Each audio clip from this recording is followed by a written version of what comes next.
Erev Tov Chavrim, I'm Stephen Ben-Nun. You're watching Israeli News Live, and of course we are live. So God bless the moderators that I'm sure will be joining us momentarily, and all of the rest of you that will be joining us as well. And the camera's probably shaking because I'm trying to sit here and hold it with one hand, and I'm not the steadiest hands in the world anymore. Even when I was in law enforcement, I qualified Distinguished Master of Arms, but I always shook a lot. Don't know why. Anyway, the cock is the first one to send a text message, so I don't know if that's considered text. And we got Stephen. We got, I missed the other one. Anyway, I can't see very good even with my glasses on, so God bless all of you for joining tonight. Listen, I wanted to share something with you, and I've not seen it in mainstream media at all. I have not even seen it on Twitter, but I hear, though, that Russian Foreign Minister Sergei Lavrov spoke about 6 F-35s on the border of Iran. This was happening at the very time of the downing of the Ukrainian international flight. I got some of that message in today. I've been getting in some very interesting things that I want to share with you, but I want to do it in a better video, not just a live feed like this, throwing it up at the last minute, but I want to share with you guys also some things that I was shared with me about General Soleimani's last day here on this earth. Things that he said, things that he did, that is not really known from anybody else. Anyway, God bless you from Alabama, Gulf Coast of Alabama. I want to know, is that Orange Beach? I'm sorry, guys, I get a little sidetracked there. I see Alabama, and you just can't, listen, Alabama is another country altogether. I know we're inside the United States, but we're our own nation in Alabama. Gulf Shores, Alabama. I tell you what, I remember the hurricane that come through Gulf Shores, Alabama, and it washed, the ocean went all the way. There was a big lake there at one of the state parks there, and I remember that happening years and years ago. Wow, that's been a long time ago. But anyway, somebody said there's buffering. Yes, I'm sure it's buffering because I'm talking about the F-35s that were on the border with Iran. And believe me, they don't want you guys to know that. I don't want to make excuses as far as for the downing of the Ukrainian airline when I say this, because my own source that has given me this information from the beginning about the hacking of the Iranian air defense system that Iran will never admit to, is he said to me, he said, Steve, still Iran bears the responsibility. Iran had the power to make sure there were no commercial flights flying in a situation that was so volatile, with a possibility of all-out war between the United States and Iran, or even Israel for that matter. And he said, but it is true that the investigation is ongoing, that it was hacked once again. He did say to me that there is a possibility doesn't mean that it's so, that the F-35s on the border, because they couldn't track them, they can't see them, just like the U.S. couldn't see the missiles coming in from Iran that hit our base, that this was something that could have caused the trigger of the air defense system going off. And he said it could be similar to that. God bless you over there in Bay Minette, Alabama as well. It's where my grandparents lived when they retired. But anyway, he did say that the F-35s could be another case like Russia and their plane coming in for a landing inside of Syria, when Israel used the cover of their plane to fly in, and then, of course, the Syrian government shot down the Russian plane.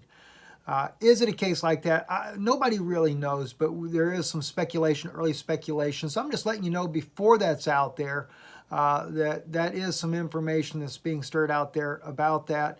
Also, they say that, and this is what I want to go into a little bit deeper there, is about General Soleimani, and I'll do this in a separate video, but one thing I will share with you that I thought was very interesting is that his last meeting was very unusual. And he did one thing he shouldn't have done. He actually said where he was going to the people that were in the room. And that may have been what cost him his life, according to one Israeli journalist that said that there was a mole inside of Soleimani's group there. That may have been what caused that information to get revealed and what cost him his life. But they said that there was a note left by General Soleimani. They found it after he left. It was in his handwriting, left on the table there when he left the room. And it stated, and I don't have it in front of me, so I can't quote it word for word, but I just kind of give you a general idea, that it was like a prayer to God. He said, if it's my time to go, may I go at a time where I feel like I'm still pure. I know there's a lot of people take that a lot of different ways, but in my mind, probably what the man was thinking when he said that was that he felt like that he had been fighting against ISIS. He felt like he'd been fighting against al-Nusra. Yes, he did fight against America coming in, and I realize that. And I am very deeply regretful for every American that lost their life in Iraq, especially with the hindsight, we could say, that going into Iraq was completely wrong. I wouldn't have thought that back then. I'll just tell you the truth. Back when we invaded Iraq, I thought that that was the right thing to do at the time. But unfortunately, I was more pro-Zionist to begin with. I felt like we needed to do it. I believe the lies that Netanyahu was telling all the world. So unfortunately, that's just the way it is. And it cost a lot of innocent lives over there. Anyway, also too, I'm not going to be getting into this debate over Trump, Parnas, and all these others here.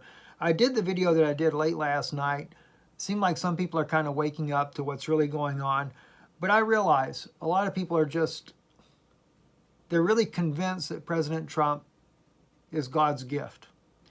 I think it's time to get back to the simplicity of the gospel, because I feel like that a lot of people have lost focus of the gospel. They're more concerned about politics than they are about Jesus Christ and the things that are going to happen on this earth. Even though we're seeing end-time prophecy being set up right before our eyes, a lot of people just don't seem to get that. They don't seem to realize that this is an antichrist system that's being set up. When they build the third temple in Jerusalem, that's some pretty bad days. When they offer sacrifices in that third temple, Satan has been released on this earth. So it's not good. Not good at all. But anyway, a lot of things are going on. I'm going to be sharing some things with you this weekend. So I just wanted to share some of this information with you tonight. Before I need to kind of turn in early. I haven't been sleeping here for the last few days. Just been doing a lot of study, and especially biblical studies. But let me just kind of leave you guys with this here. We really seriously need to be prayerful that God would find us ready to go. I say that because I'm realizing more and more the church has gotten so caught up into politics, and they're really looking for some kind of earthly realm. We're gonna share some things with you on those things, because there's so much I'm sure would really bless you. So one thing I ask you to do, without trying to second guess anything, just be prayerful about it. And by the way, those of you that are coming to the conference here, February the 8th, John Moore will be with us. Myself, my wife will be speaking one day only. That's at IsraeliNewsLive.org. You can buy the tickets for that. It is very limited seating. That's the only reason we got tickets for it this time, because the seating is so limited. And normally the number of people that come would max out the seating anyway. So we had to do it that way so we don't end up paying for a facility that 25% of the people don't show up. I'd love to come to Australia, by the way. Somebody wrote that comment there. We have a lot of people in Australia that listen to the broadcast. We'd love to. I have a feeling, though, at this conference here, me and Yana are probably going to be going into some deep biblical studies, some things that we have not done at the conferences in a long time. And so let me just say this to those of you that are going to be coming. I want to encourage you to sincerely pray. Really, really pray about it. If there's something on your heart, I encourage you to pray and ask the Lord that somehow or another, through his divine providence, that he would speak through our hearts that might be able to maybe answer something that's on your heart. If you're coming and you're sick and you need to be prayed for, I'm going to pray for you while you're there. So as I don't talk much about divine healing on this channel or even on Danoon Institute. Maybe I should talk a little bit more about it, but I've never been in, I don't like to major on the supernatural because then people lose sight of the Word of God. And I want your foundation to be sound in Christ's Word. But I've seen every kind of miracle you can possibly imagine happen in my lifetime. I've seen the blinded eyes open. I've seen the dead raised. I've seen the cripples walk. You know, but I think that it's time we really, let me put it this way, we live far below the privilege that children of God should be having.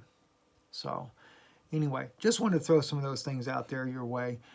So we haven't fully decided yet what we're going to be speaking on ourselves. With John Moore coming, that's one of the reasons why we were kind of up in the air. You know, we know that John's going to probably be speaking on what he believes to be here in November, a possible civil unrest that's coming. He'll be speaking about pole shifts, things like that. And so we were looking to say, okay, well, do we feel like led to speak on something that would complement what he's saying, or should we speak on something a little different?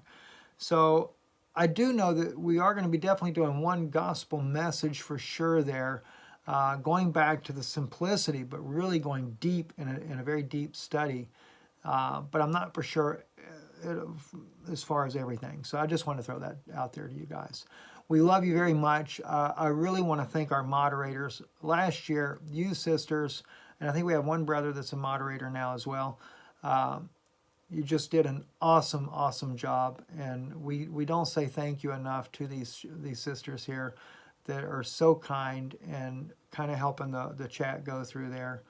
But I do want to thank you for your kindness and your love and your dedication to making the live chat a place where people can come and share their views, but yet at the same time, someone that can help keep it to a place where they accept it as far as YouTube's guidelines, which is kind of a joke anyway. But nonetheless, I really want to thank you sisters, for all the love and the kindness that you have shown and volunteering your time at being here. And I don't have a set time for coming on, so it's really a miracle that you girls just know when to look. Maybe we should try to set a live time, but we still have a lot of problems here in our little office here on fixing it to where we can do it normally. So that's one of the reasons why I haven't done it yet. Also, too, tomorrow should be 10 a.m. Rick Warren, not Rick Warren from Saddleback Church, not talking about that Rick Warren. There's another Richard Warren on Facebook. He's a really precious brother. I love him to death. We've been friends for quite a few years now. He actually has a Facebook page called Friends of Israeli News Live, but I know it's a different Facebook page. I'm not sure which one it is. My Facebook's not working because my computer, I messed it up trying to put a new battery in it. So I'm having to use a different computer right now, so I don't even know how to get onto my Facebook page at this point. But anyway, if you look up Rick, and I think he's under Richard Warren on Facebook, he's got a new page that he created on there, and he asked if he could interview me on that. So I'll be there with Brother Rick. And again, like I said, it's not the Rick Warren Saddleback Church there that, whoop, there goes the camera, Steve, you're going to drop it. But anyway, so, and in fact, if you sisters, if anybody knows about that, that have seen Rick put that up, or if you could be so kind maybe as to post it in the chat for people about how they could contact him or find out the time. He originally asked me for 9 a.m., but I couldn't make it at 9 a.m. I had an appointment first thing in the morning there, but 10 a.m. I think I texted Brother Rick back and asked him if we could do it at 10 a.m. So you check that out up on Facebook there, and then that way there. If I can, well, no, I can't find it because I can't get onto Facebook. That's the other problem. Anyway, well, you know what? I'll tell you what. Let me look and see here. Maybe because my wife's Facebook is on here. I know Rick's not on hers, but maybe I can look up Rick on here through hers, and I could share that with you real quick before I step out of here and say good evening to all of you and Shabbat Shalom for those of you that are celebrating the Shabbat this evening. So let's see, Richard, and I think he's A. Warren. He actually, yeah, Richard A. Warren is how you look Richard up. He wanted to make sure he separated himself from the other guy. And now there's 2 Richard A. Warrens. Wow, I didn't even know that. So anyway, Brother Rick, the one that I know there, you'll see that he's got like a little goatee and a thin mustache. He's got gray hair because he's as old as I am. And let's just see here if he's got anything on his page here where he might have said something about this meeting coming up. Wow, I don't see anything. But of course, he's not on here with my wife as a friend. So that could be why. Anyway, I don't see anything right off the bat. But if you look him up, you'll see him on there. And you could just see if he's got something listed in there about, let me just do like this, just see if he put our name or Israeli News Live, anything like that in there about their meeting there. I really wish I had that information, but I don't seem to have it. Okay, end of days countdown is also another one of his sites. I remember that as well. Israel News Watch Prophecy Alive. Now, let's see, that's... All right, I'm not sure which, like I said, I'm not sure which page Rick is doing this on, but I can give you a couple of the names that he has here. He does have the End of Days Countdown. That's Rick's page there. There's a little over 5,000 members on that one. He's also got Israel News Watch Prophecy Alive. There's 916 members on that group that he has on Facebook. So maybe one of these pages here, he might, let's see, he may have put a post in there about it. But anyway, I don't even know how I'm going to do the interview yet. I have to, Brother Rick, if you listen to this broadcast there, send me a message there if we're doing this by Skype or how we're doing that. I didn't think to ask you that as of yet. But hopefully he got my message for 10 a.m. Anyway, God bless all you. Have a great night. I know I've just been rambling here like a child with a microphone in his hand. And we don't need to just waste airtime like that. So God bless all of you out there. Thank you, moderators, for being here with us again and your kind service and keeping everything going the way it should be. Good night.